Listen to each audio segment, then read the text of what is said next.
Hi everyone.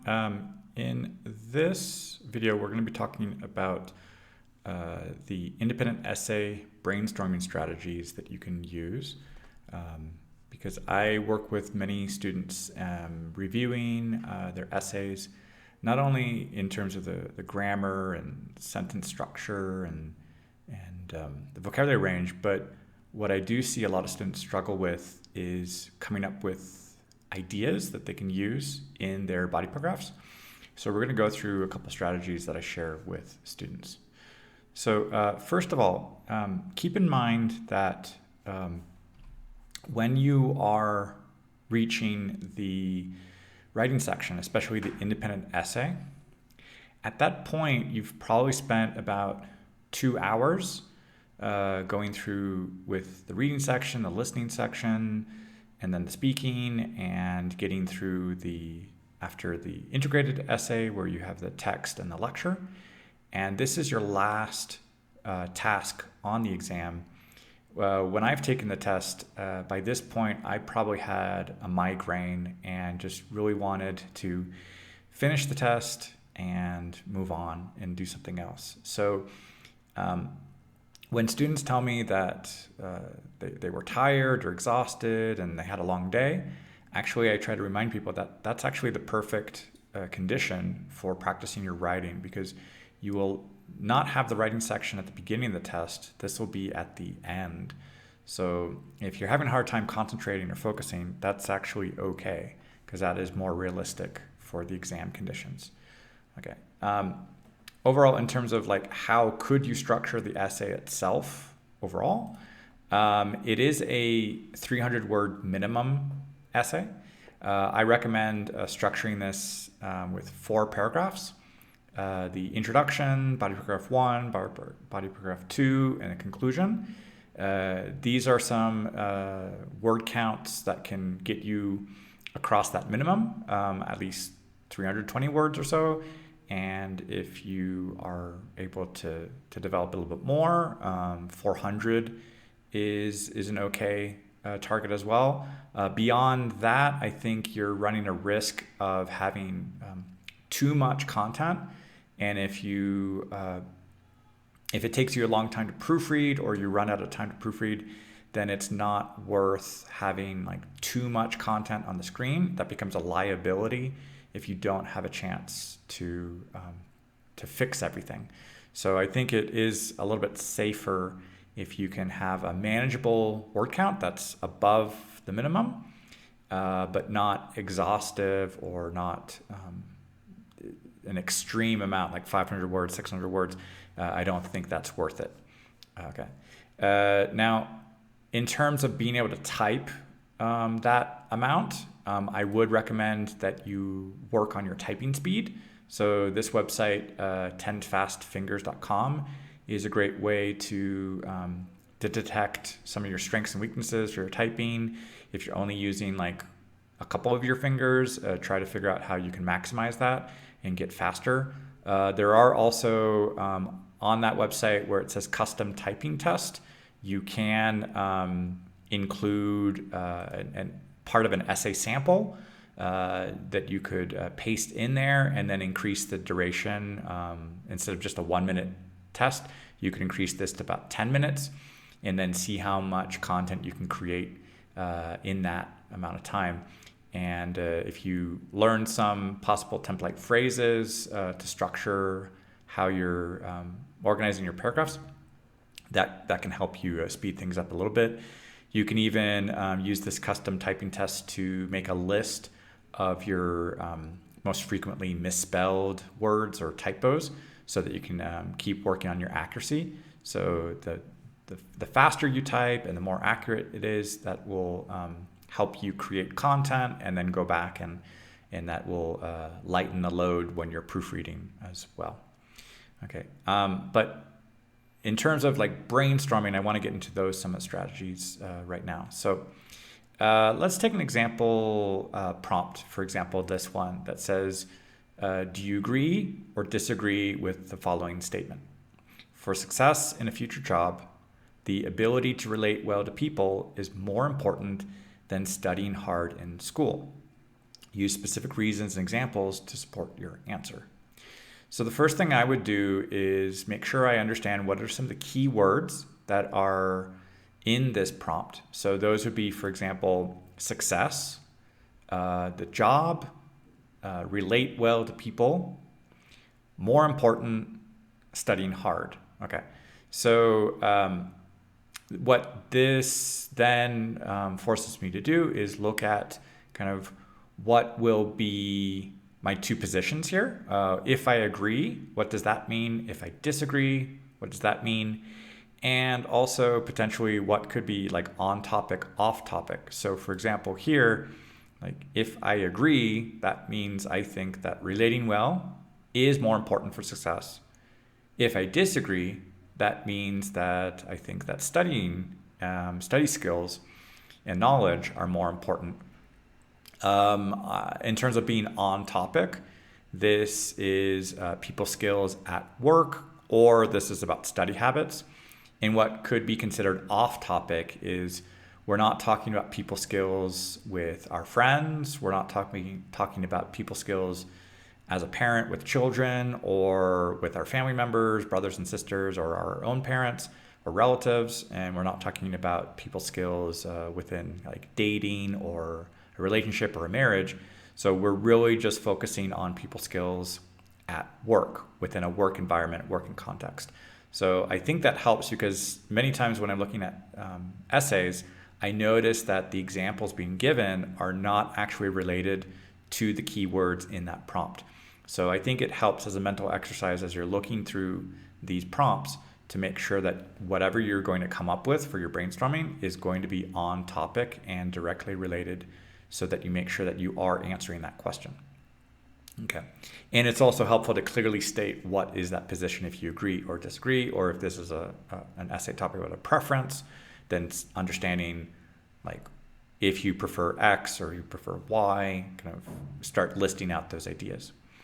One weakness that I do sometimes see when people are taking a position or a stance is that they end up looking in the middle ground and their examples are actually quite weak and they're not convincing enough. So as an example here, if we had something that was like a preference between cats and dogs, if we accidentally started finding details like, oh, well, I like cats because they have tails, and they have fur, and they have 4 legs, that's not actually convincing enough because that's actually common ground with dogs. So what we need to look for are these two kind of extremes of what makes what makes cats different from dogs, and that maybe it's their ability to climb trees, and I haven't seen any dogs that climb trees. Or what makes a dog different from a cat? Well, we can have guard dogs that protect homes. I've never heard of a guard cat or so. Maybe what also distinguishes between these two options is like the noise that they make, and cats are generally more quiet than dogs, and dogs usually bark and make noise. So that's something that would separate those two, and that could start to, in terms of an advantage or a disadvantage, that could influence somebody's decision about those. Or the maintenance. Cats just need food, water, or litter box, and a place to sleep. But dogs, on the other hand, are they need a lot of attention, and they need exercise and things like that. So a cat could be easy to maintain and independent versus maybe a dog that needs a lot of attention and exercise and maintenance, and they can't really just be left alone. This is just a few ideas of what would separate one side from another, but try to avoid that middle ground because that ends up making a weak argument, and it's not going to be like strong enough to defend, because somebody reading this might look at that and say, well, actually those are things that are in common for both sides, so your argument is not strong. Okay. Then as we have looked at some of these key words and key concepts and started dividing them into like what's on topic, what's off topic, what does that mean if I agree, what does it mean if I disagree, it's also important to really take a step back and define what those concepts mean, because the prompt itself, they may give you some abstract concepts, but in order to be able to answer this essay, you do need to define those concepts. So for example, here with this objective for success in a future job, this prompt is not actually defining, well, what is success? What does that mean? Or relating to people. What does it mean to relate to people? So I think it is worth taking a brief moment to kind of figure out what is your own definition. They don't give you a definition of those words.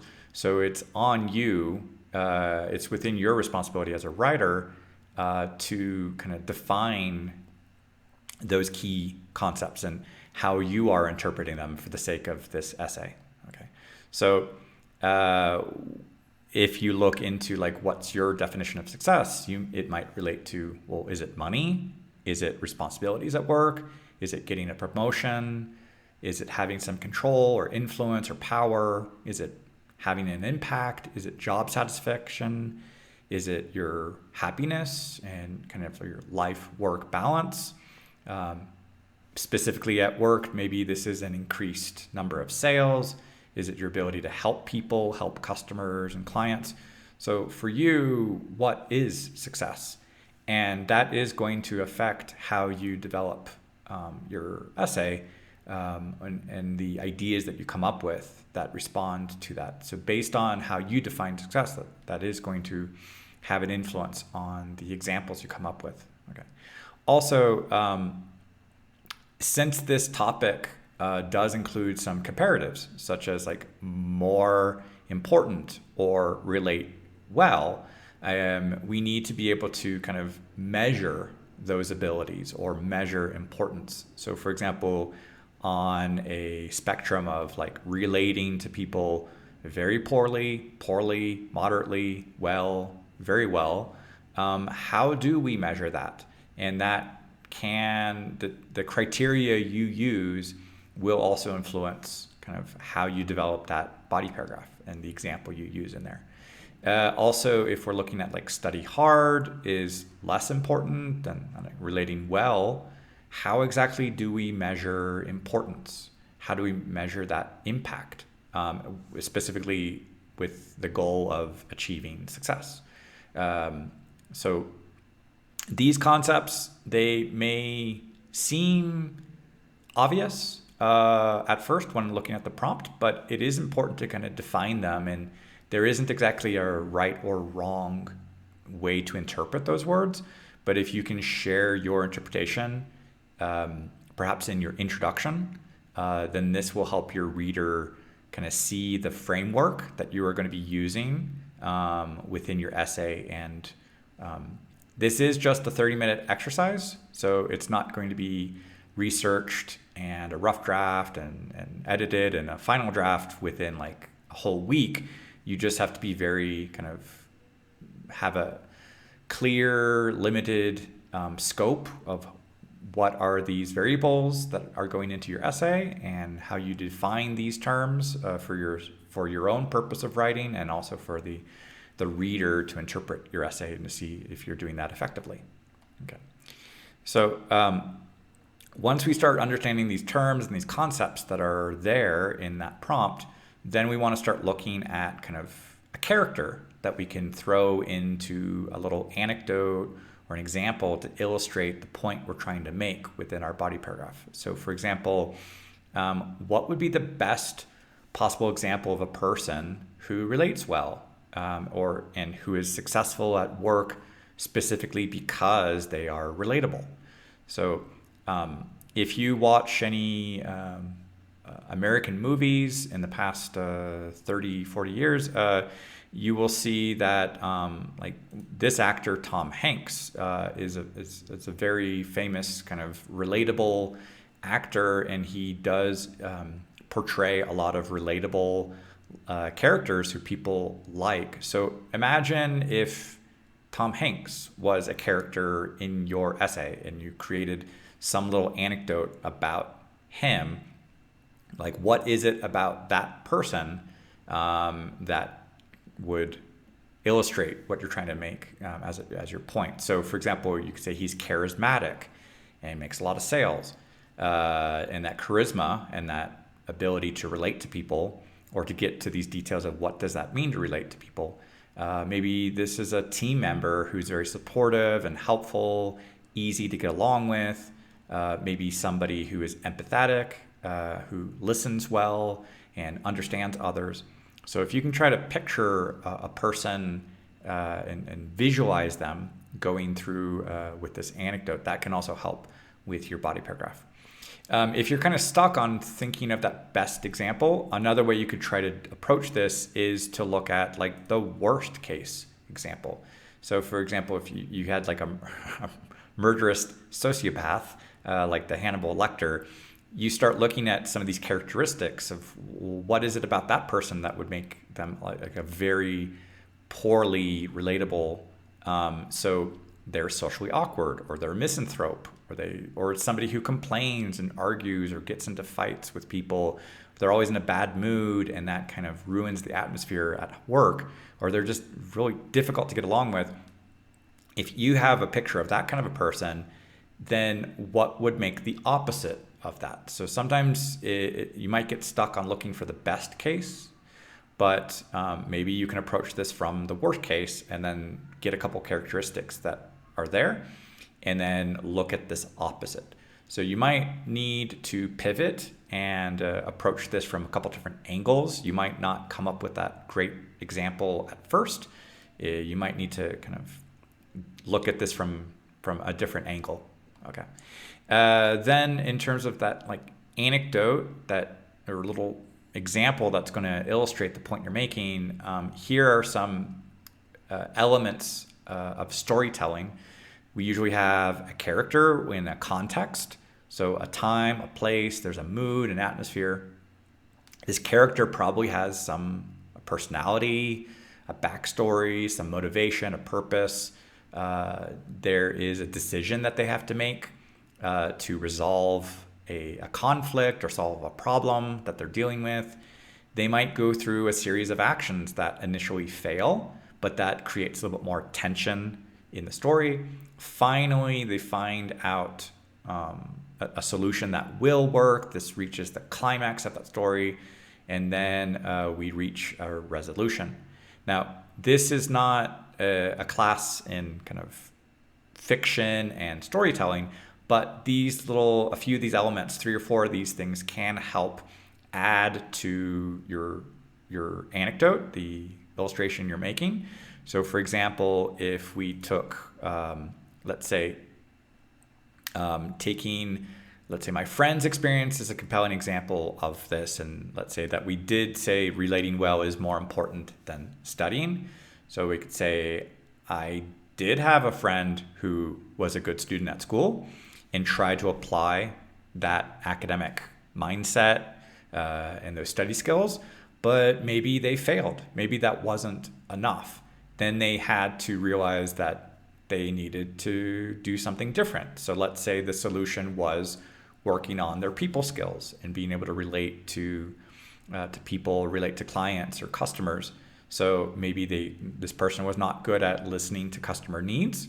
They figure that out, they fix that, and then that was the key to solving this problem or this goal or the challenge of being successful at work. So the knowledge alone wasn't enough.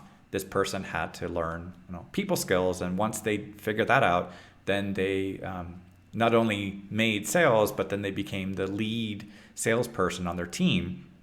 And this would be one way to really kind of clearly illustrate a kind of beginning, middle, end, and showing how these two sides of this essay topic of is it study skills or is it people skills, and maybe show that like, okay, study skills was not enough, and what made a big difference for this person was the people skills, and make that very clear and obvious. So we can kind of take that idea and kind of storyboard this as well for the visualization. And so we've got, let's say, A+ student, my friend who was a straight A student got a job in sales last year. Okay. Next, she tried to apply her study skills to make sales, but she failed. She was quite knowledgeable about the products, but she didn't listen to customers' needs. Then she decided to work on her people skills instead, and then she started to make sales. So she even became the lead salesperson on her team. And this shows that knowledge alone is not enough. People skills are essential for success. So this could become that anecdote as part of the paragraph. And if we find a clear topic sentence and a clarification, then this example would illustrate that point that we're trying to make. Now, when we are making these little stories, it's easy to fill them up with non-essential details, but we need to be familiar with this concept called like Checkoffs Gun. This is in kind of theater, and this goes back to a comment that Anton Chekhov made about theater, and to say, like, if a gun is on a wall in Act 1, it must go off in Act 2 or Act 3. Otherwise, don't show it to the audience in Act 1. It will just be a distraction. So in your essay, don't include anything that would be off topic, unrelated, or unnecessary. Only highlight what is essential that needs to be part of that story, that anecdote that you are explaining. Okay. So in terms of like the story itself, don't be subtle and make sure that your idea is clear and understandable, because many times I have this kind of a situation with students where I'm looking at part of the essay, I'm looking at an anecdote or an illustration, and I ask the student, like, what did you mean by this? I don't really understand what you're saying here. Or is this something that kind of makes sense in your native language, but here it doesn't? And then usually what happens is I get a long explanation from the student to like clarify. And then I realize, like, okay, well, for the examiner or the computer analyzing this essay, they will not have that chance, that opportunity to ask for clarification. So whatever was in that explanation that the student just gave me, that needs to be clearly stated in writing, because the essay is the only thing that the examiner can look at. There are no footnotes or details or additional notes or an opportunity to explain your essay. Okay, so overall what we've looked at here is basically like, go through this brainstorming, get good at it quickly, practice tired, not just when you're alert or refreshed. You will be doing this essay at the end of the exam when you're feeling kind of exhausted and maybe mentally fatigued. When you're looking at the prompt, identify some of these keywords, the key concepts that are in that prompt, define them, separate these things into what's going to be on topic and off topic. Try to avoid the middle ground between these two positions. Make sure that when you are deciding one position, you have clear reasons that are only for one side. Look for a character who's going to be either like the best case, worst case, so you can illustrate the point you're making. Try to find a little story, very in its basic form. Maybe use some visualization as you're going through that, like storyboarding, and only include those essentials. Don't put anything that's going to be distraction, and make those reasons and example very clear, very obvious for a reader who's not inside your head. So I hope this process is helpful for you as you're going through the brainstorming, and try doing this multiple times as you're looking at different questions.